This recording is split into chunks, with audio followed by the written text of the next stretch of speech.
It's a good solid release with a great finish, good reliability to it, and this should give years and years of reliable service. Hi there everyone, welcome back to the channel. I'm Jennifer Kirk. I hope I find you well. In today's video we're going to be taking a look at the new release of the Bachmann H2 Atlantic. Now they've previously released these models in a variety of different liveries and also spread between the H1 and the H2 Atlantics. Now this time round we've got that really pretty LB&SCR Umber locomotive, but as the H2 variant, and this is the model that I've picked up for Weir Yard, and I'm really looking forward to putting this through its paces because the H1 Atlantic La France, which was the version that I picked up last time around, is actually my favourite locomotive here on Weir Yard. Now I will assure you that that isn't going to sway my judgment, but I'm really looking forward to this model. I've had it on order since it was first announced, and they have finally now hit the shops. We've got 3 different versions that are in the shops. We've got the Southern Malachite Green, the BR Lined Black, and also the very pretty LB&SCR Burnt Umber. Now we've got an affiliate link in the description box below if you like the look of these models and want to go and find your own version of these. The link goes through to Rails of Sheffield, where you can find the Dcc Ready versions as well as the factory sound fitted examples, and there is a factory sound fitted example for all 3 of these models. So come with me in association with today's sponsor Trainomatic, makers of DCC decoders and accessories, and towards the end of the video as well we'll be doing a full DCC fitting guide using Trainomatic's 21-pin direct plug decoder, which is the decoder that we recommend for this particular locomotive. So come with me, I'm really looking forward to showing you this model.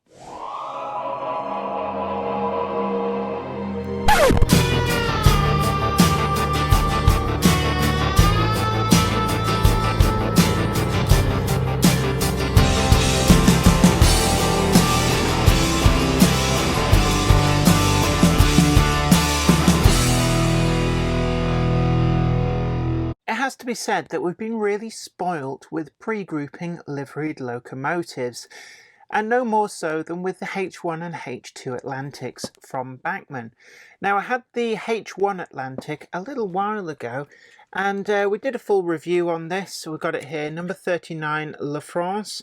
And this still retains its place as being my favourite locomotive in my collection. There's just something really about this 442 Atlantic in this wonderful brown livery of the London, Brighton and South Coast Railway that really turned my head when Bachmann announced that they were going to do the H2 variant in the same livery. In fact, so much so that I had this on pre-order from the moment that it was announced, and it's finally arrived from Rails of Sheffield, so I'm really looking forward to showing you guys the ins and outs of this model and seeing whether it lives up to the legacy of the H1 Atlantic.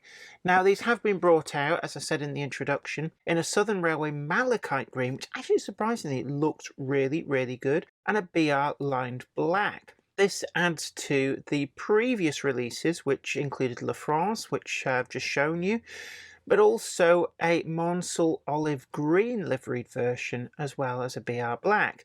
So we've had 2 different versions of Southern and pretty much the same type of livery of the LB&SCR Burnt Umber and then BR Black. And what actually surprises me is that you can still find examples of La France and the olive green version from last time round still available, and we're going to have a link for you in the description box going to Rails of Sheffield, not just to find those but also to find the new batch. Now in the new batch Bachmann have released them both DCC ready and sound fitted for each version. So gone are the days where they'd have like one sound version that would be a different identity, not available in analog. All versions now are offered in both types. Now this is the DCC Ready, and a little bit later on in the video I'm going to be showing you how to DCC fit this using the 21-pin direct plug decoder. The box is the pretty standard Bachmann style box, and you can see there on the end we've got catalogue number 31-922, H2 class 422, LB&SCR lined Umber, and the 21 DCC there is just telling you that it has the 21 pin DCC decoder socket. On the back of the box, actually, it does give you some detail about the origin of these locomotives, and that these were an improvement on the H1 class, essentially being superheated. And there was a few changes over their lifespan, but they generally retained that classic look. I think the brake blocks on the front bogie was probably one of the most visible changes that you would see outwardly over the lifespan of these locomotives. It's pretty easy to get into these packaging, so nothing different here about any of these. And actually, what I've always found with the Bachmann locomotives is that DCC fitting is pretty simple, so we don't need to actually have any instructions, because as I'll show you later on, it is pretty easy to fit these. Now I'm just going to peel this out. These are the extra detailing parts that come with this, and one of the most striking things are those very characteristic London, Brighton and South Coast indicator discs there with the black crosses. And you can add these if you want to, you don't have to. They just go on the lamp irons at the front. We've also got a whole host of buffer beam detail, other bits and pieces. In fact, I will just check and see, do we get any information in the box as to where any of this stuff goes? Yes, we do. So you can see there, we've got a full guide to everything that we need to do with all of these extra detailed parts. And this was something that I know a while ago, a few years ago, it was a big issue that people flagged up, that you got these detailed parts but no information on where to fit them. This is of course fully resolved on this. Of course, if you do fit all of this front end detail, you're not going to be able to use the front coupling, which is no big deal for a lot of people.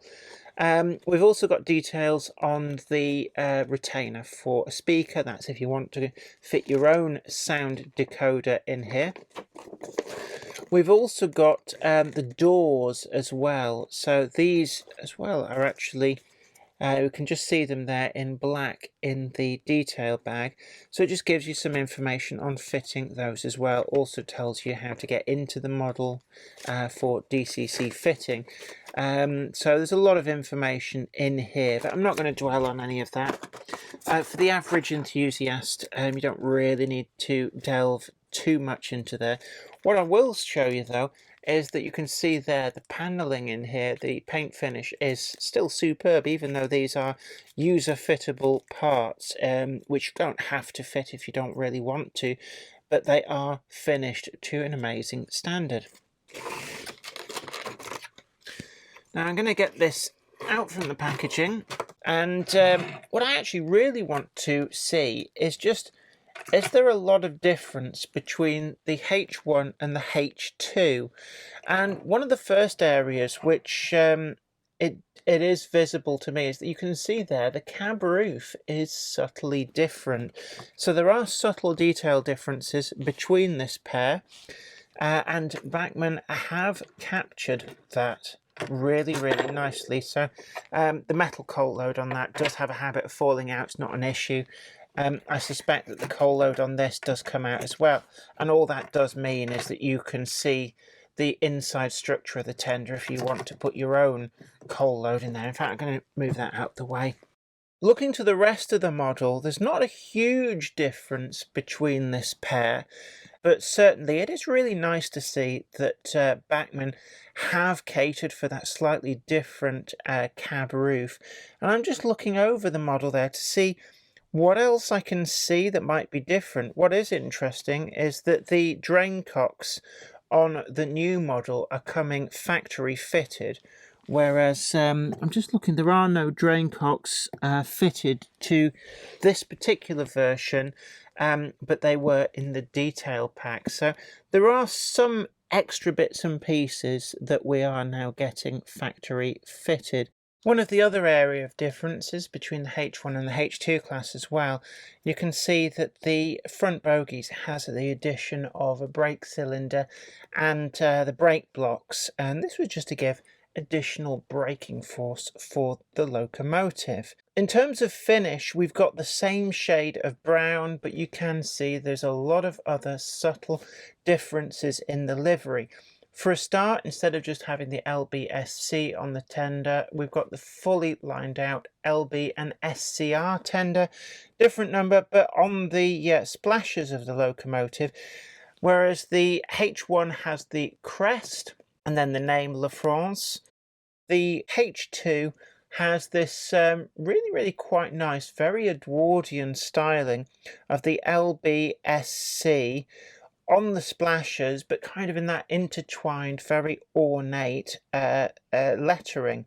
The rest of the detail in terms of lining, well, we've got slightly more subtle boiler band lining on the actual boiler there compared to La France, but by and large, these locomotives are going to sit side by side really well, and these detail differences are as per the prototype.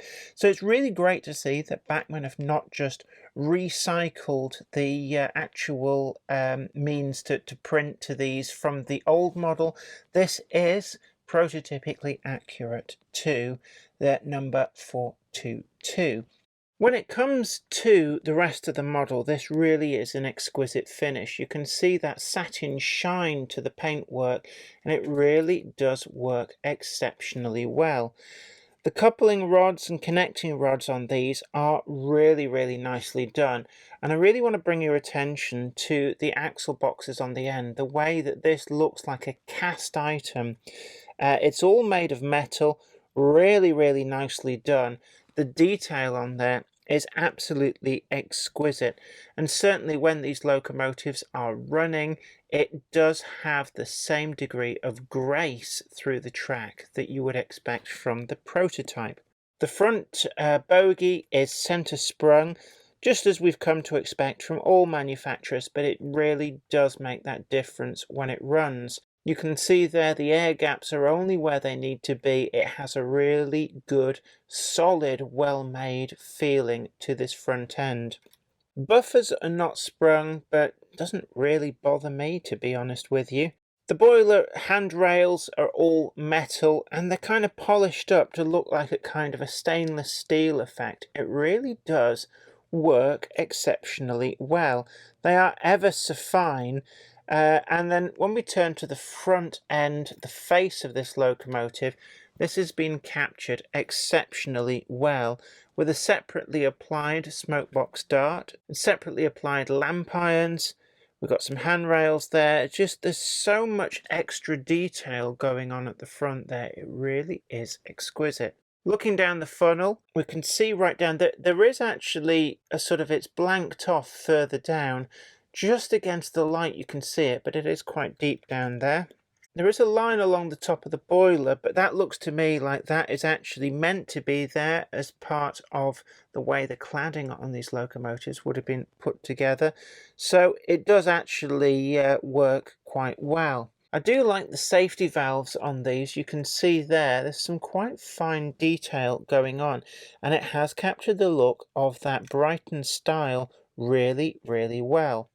The cab roof, as I alluded to before, is different from the H1 variety. We've got a much squarer back end to this, and actually the rivet detail and the gussets are slightly more pronounced on this version, but it does look good. In terms of the rest of the detailing, we've got some really quite fine riveting detail where it needs to be. Boiler washout plugs there. And it really is nice to see all this detail carefully picked out in the appropriate colours. Moving back towards the smoke box, we've got additional detail here, all picked out in the silver, and I really like that smoke box saddle there. They've got the curves and the rivets, everything in there just as it should be. Looking under to the frames, we don't have much detail going on in there. It is difficult to see. I can understand why there's no extra detail in there. It isn't actually possible to see too much from most viewing angles, so I'm not too bothered by that. I really love this slightly glossy satin finish that they've gone for on the smoke box. It really does make it look metallic, which is just what you really want it to be. Just trying to show you there inside the cab. Again, we've got all that back head detail, really nicely done. It's not just separately painted, but there are additional details that have been added in there, which really come together to make a lovely finish. And with the shine, you can just see there on the flush glazing, that has all been fitted in really well, so we don't get any kind of chunky piece of plastic to create that effect. It is flush glazed on the inside as well as the outside. What I do find interesting on these is that they've got a second separate window. You can just see just underneath the main window there is actually a second sort of like teardrop shaped window, which I've only just noticed, but it is really well done. In fact, I'm just going to check and see, is this a difference? I never noticed that before on the H1, but actually, yeah, the H1 does have it as well. You know, I never noticed that when I did the review on that model before. The coal insert on these is a solid casting to give some additional weight, but on the H2 it does seem very firmly in place. Now if you do need to remove this very carefully with a flat-bladed jeweler's screwdriver, something like that, you can just ease this out. The rest of the detailing is really nice. We've got these toolboxes on the top, and actually this kind of almost like a salmony pink to orange colour really does bring out the detail. I quite like it. Turning to the rest of the tender, again, no sprung buffers on the back, but I really don't find that a problem at all. The coal greedy rails at the top there are nicely done. They are a separately applied piece. It appears to be made of plastic, but actually there's no real difficulty caused by that. They do seem to fit together quite nicely. The lining is subtle but effective just around the base of the tender frames. And we've also got electrical pickup from the outer axles on the tender. And looking on towards the rest of the locomotive, we've definitely got power pickup from the four main driving wheels. And I'm not entirely sure, but it does look like there could be some kind of a pickup assembly from this rear axle as well, but I'm not entirely sure about that. All of the brake rigging is factory applied, which really does make a nice difference. It is an area that I do find tricky to add all of this in. You can see there as well the holes drilled out for where a speaker will fit in, and we're going to have a look inside this when we come to do the DCC fitting. All in all, I'm really actually quite impressed with this. The H1 is very much my favourite locomotive in my fleet, and I can see that we have possibly a joint first with it with the H2. Outwardly very similar, though it has to be said that whilst the H1 was designed by Marsh, the H2 was a product of the man who took over from him, Billington, but he took that H1 design and he applied a few tweaks in order to, as quickly as possible, overcome a locomotive shortage that the London, Brighton and South Coast Railway faced. It was a very reliable design already, and the H2 class did not disappoint, so much so that all bar one actually made it through into British Railways ownership. And whilst they were reasonably long-lasting, unfortunately none have survived, although the Bluebell Railway is currently doing an all-new build to try and resurrect this locomotive class. I'm going to turn now to the DCC fitting of this model, and actually with all of these express tender locomotives it is actually pretty easy to DCC fit them. And what we're going to be doing is putting in a Trainomatic 21-pin decoder, and to do that we're going to need our trusty jeweler's screwdriver set. Now one thing I will make you aware of, and this is very important, is that the tender drawbar on the Bachmann models doesn't attach semi-permanently via something like a screw to the tender. So it is possible to inadvertently put a lot of stress onto these cables that go back to this plug here. Now you can unplug that very carefully, and that will allow you to fully separate the locomotive from the tender. I tend not to do that because it's really difficult to get that plug in and out. And I really do wish, it's an area that I think Bachmann could improve on, but I do wish that they would address this tender drawbar assembly, and even if it is, to have some kind of a screw just to make it much harder for inadvertent pressure to be put on these wires, so that the locomotive and tender would be more semi-permanently coupled together, just to reduce that risk. However, when it comes to DCC fitting, what we actually need to do is just concentrate on the screws at the back of the tender, and to do this we need the small jeweler's screwdriver with the crosshead. And just down here we've got two screws, one on either side. There is a third screw underneath the actual coupling, but don't fall into the trap of undoing that, because that is actually just holding something completely different in place. Now, with the factory applied brake rigging in place, it can be a little bit tricky, and you can just see that the brake rigging has popped out. It's no big deal, we can slide that in afterwards. So I've undone both of those screws. I'm going to very carefully place this locomotive back down on its wheels, and then you can see that we can just raise the back of the tender and then give the front a wiggle and pull it backwards as you wiggle it, because I'm just going to show you here. What you've got to watch is we've got two clips on the underside, but there's also these wire handrails are loose here, but they fit into a hole in the tender chassis, and you just got to make sure that you don't cause them any damage. Once we get inside, we have the 21 pin blanking plate there. What is actually interesting is there does appear to be an electrolytic capacitor there, and I'm not entirely sure what the purpose of this is for, whether it is a suppression device, but it is attached to the actual board there. Now that is interesting. It's almost as if this comes with its own stay alive. What is actually interesting is that there doesn't appear to be any reference to that capacitor in the paperwork that comes with the locomotive. It does have a very specific location on the PCB board. I'm going to leave it in place. Now, if you do get some issues, it's worth just doing a little bit of looking around.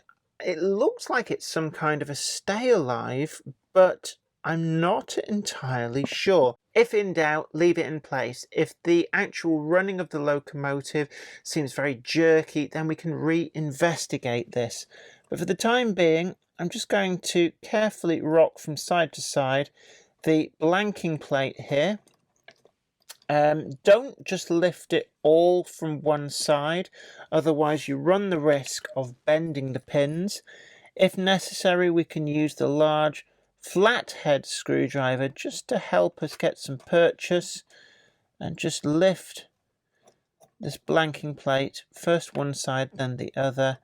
You can lift that off, and let's just see, is there any other information? There's no information on what this is, but it is hard connected to the circuit board. My guess, if it was part of a suppression system, it would be attached to the blanking plate. So I'm going to leave that in place, and perhaps it is something that will work as a stay alive. We get the decoder out, and what we're looking for is on the underside, we've got a pin 1 there, you can just see, and we need to make sure that we match that up with the pin 1 on the actual header. So that will then mean that the chip has to be this way round. We make sure it's placed onto the pins and gently rock it from side to side and get it down onto the board. Once we're happy with all that, it just is a case of making sure that none of this assembly is going to get in our way when we reassemble the tender top, and then we can put this onto the programming track and just make sure all is well. Getting the tender top to clip back into place is a little bit fiddly, and I had to do it off camera because I needed both hands and to be able to get quite close to see what I was doing. You get a positive click when it goes back into place, and I'll just show you there. The big telltale signs is that these handrails will locate in those holes and be vertical. If there's any kind of strange angle to those, then you haven't got it located correctly. Don't try and screw in these until you have it located correctly, otherwise you're liable to cross thread and damage things. So I'm just going to screw them down. Again, don't over tighten, you'll strip the thread. And I'm just going to fix the actual brake rigging, which has popped out. And once we get all that in, then we are ready to run this on the track and just see how well it runs. Running of this model is pretty smooth, as you would expect. So if we just apply the power, it just glides into action. This is not needing any of the CV settings changing. So we're just going to change its direction, and again, both directions, really smooth, reliable runner. When I put this in charge of a train, it ran really, really well. It would haul actually probably more than what most people would ever want to tax it with, and had no issues with point work, double slips or the like, twisted tracks, gradients. It was incredibly sure-footed and just kept on going. It was just as effective a runner as the H1 release that we reviewed a while ago, so I've got no problems whatsoever with its performance. So we come now to the scoring section of the video, and first up is build quality. Now I've been really pleased with this. There's been no loose parts in the box, and indeed during handling, and I've been handling it now for just over an hour and a half, it hasn't suffered any problems with bits falling off. So what is there is pretty well fitted. The brake rigging as well, it's nice to see that factory applied, and other details such as the drain cocks. I'm really pleased with the way that the connecting rods are put together. They really do look lovely with this fluted metal piece. They look like a proper cast metal item, which is what the prototype would have had. The coal load in the top of the tender on this H2 model seems a lot better secured than the one that was on the H1 example that was out a while ago. So that is another good plus point, because that is forever falling out of that model when you turn it upside down. All in all, there isn't really anything that I can fault with this, so actually I'm going to give it a 10 out of 10. When we come to running quality, this is another area that this locomotive has done really well. It has pickups across the tender and the locomotive, and those together have really helped this locomotive to run without any real stuttering through Weir Yard. I've had it running through complex junctions, through point work, and also up and down gradients and through twisted track. Essentially every single thing that could be thrown at a model such as this to trip it up, and it has not been tripped up. I know whilst we were filming the Dcc Fitting guide, we did highlight that electrolytic capacitor. I can't find any reference to what that is, but if it's not a stay alive, which I'm not entirely convinced it is not seeming to affect the running quality of this locomotive.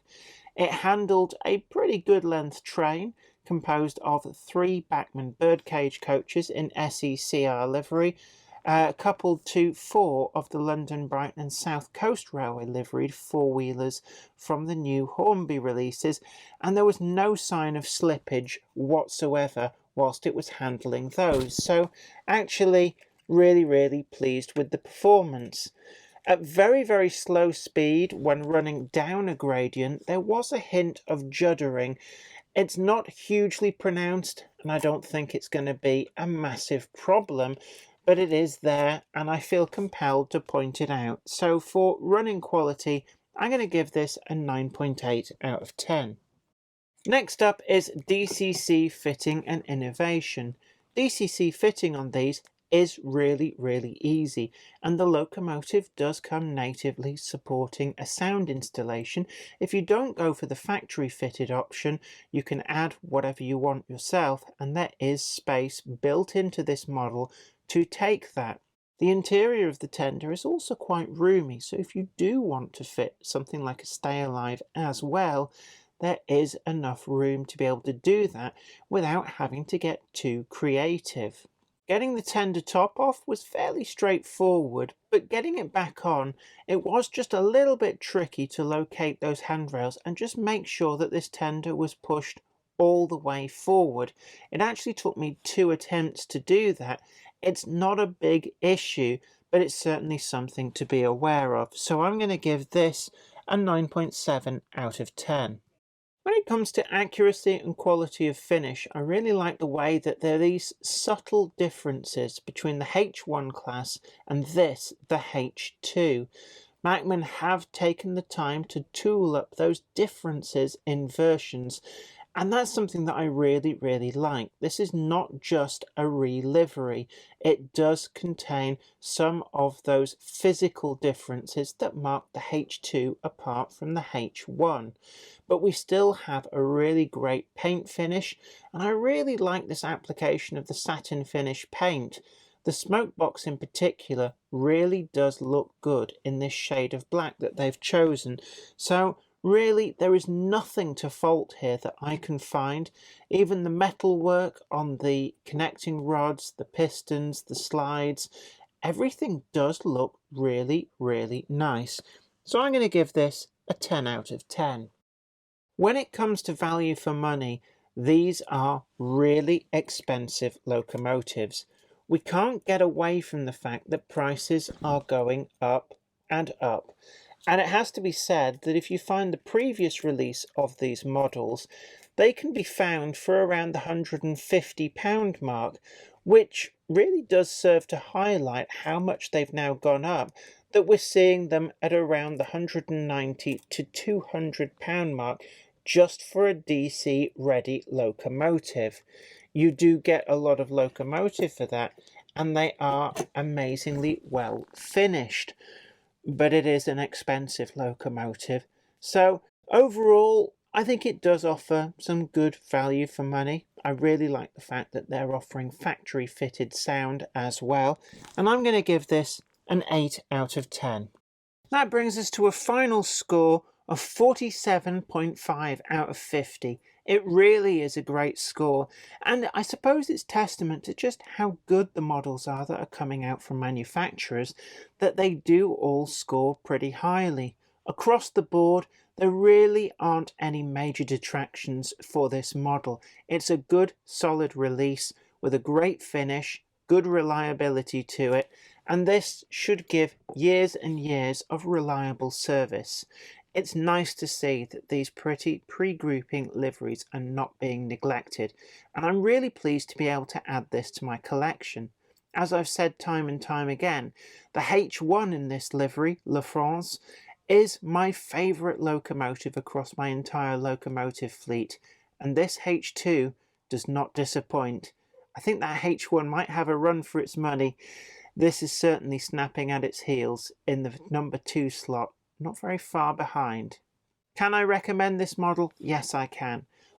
Well, I hope you've really enjoyed that video. Don't forget as well, we've got an affiliate link in the description box down below that takes you to Rails of Sheffield to have a look at these models if you really want to pick one up for your own collection. Also, tickle that like button and do consider sharing this video out on social media. And if you haven't already done so, please consider subscribing to the channel and ring that bell to be the first to know about new videos as and when they go up. But until next time, this is me, Jenny Kirk, saying take great care of yourself, happy modelling, bye for now. Today's video is sponsored by Train-O-Matic, makers of DCC decoders designed to be fully compatible with every manufacturer's locomotive. Visit train-o-matic.com to browse the full range and see what they've got suitable for you. I'd like to send out a huge thanks to everybody who supports me on Patreon, and an extra special huge thanks goes out to Anthony Kidson, Offshore Allen, oorail.co.uk, Michael Lockie, Helen Sink, Peter Bolton, Brian and Dorothy Mudd, Gary Lewis, David Quinn, Sparky 107, George Botterini, Andy Finch, Chris Moss, Robert Steers, MD of San Juan Model Company and Grantline Products, Sam Yates, Dale Williams, John N from NC, and NYMR-ish. Thank you. Without you guys, I couldn't do this.